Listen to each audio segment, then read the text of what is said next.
वसुदेवसुतं देवं कंसचाणूरमर्दनं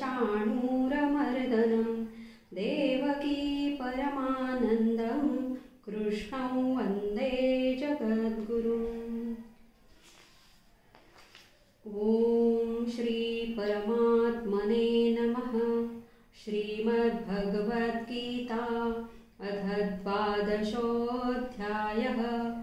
अर्जुन उवाच एवं सततयुक्ता ये भक्तास्त्वां पर्युपासते ये चाप्यक्षरमव्यक्तं तेषां के योगवित्तमाः। श्रीभगवानुवाच मय्यावेश्य मनो ये मां नित्ययुक्ता उपासते श्रद्धया परयोपेतास्ते मे युक्ततमा मताः।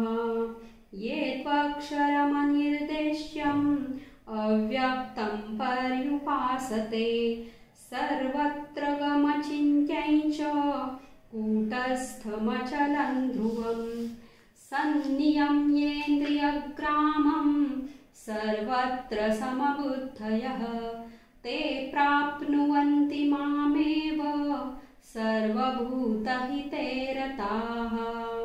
क्लेशोऽधिकतरस्तेषाम् अव्यक्तासक्तचेतसाम् अव्यक्ता हि गतिर्दुःखं देहवद्भिरवाप्यते। ये तु सर्वाणि कर्माणि मयि सन्न्यस्य मत्पराः अनन्येनैव योगेन मां ध्यायन्त उपासते तेषामहं समुद्धर्ता मृत्युसंसारसागरात् भवामि न चिरात् पार्थ मय्यावेशितचेतसाम्। मय्येव मन आधत्स्व मयि बुद्धिं निवेशय निवसिष्यसि मय्येव अत ऊर्ध्वन्न संशयः। अथ चित्तं समाधातुं न शक्नोषि मयि स्थिरम् अभ्यासयोगेन ततो मामिच्छाप्तुं धनञ्जय। अभ्यासेऽप्यसमर्थोऽसि मत्कर्म परमो भव मदर्थमपि कर्माणि कुर्वन् सिद्धिमवाप्स्यसि। अथैतदप्यशक्तोऽसि कर्तुं मद्योगमाश्रितः सर्वकर्मफलत्यागं ततः कुरु यतात्मवान्। श्रेयो हि ज्ञानमभ्यासात् ज्ञानात् ध्यानं विशिष्यते ध्यानात् कर्मफलत्यागस्त्यागाच्छान्तिरनन्तरम्। अद्वेष्टा सर्वभूतानां मैत्रः करुण एव च निर्ममो निरहङ्कारः समदुःखसुखक्षमी सन्तुष्टः सततं योगी यतात्मा दृढनिश्चयः। मय्यर्पितमनो बुद्धिर्यो मद्भक्तः स मे प्रियः। यस्मान्नो द्विजते लोको लोकान्नो द्विजते च यः। हर्षामर्षभयोद्वेगैर् मुक्तो यः स च मे प्रियः।